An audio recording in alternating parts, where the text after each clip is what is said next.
দেখো এত রাগ ভালো নয়, রাগলে তোমাকে লাগে ভয়।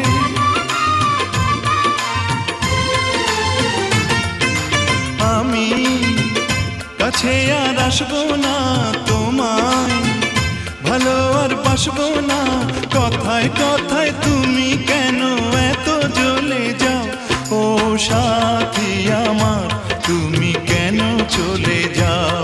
কি দোষ করেছি এ কথা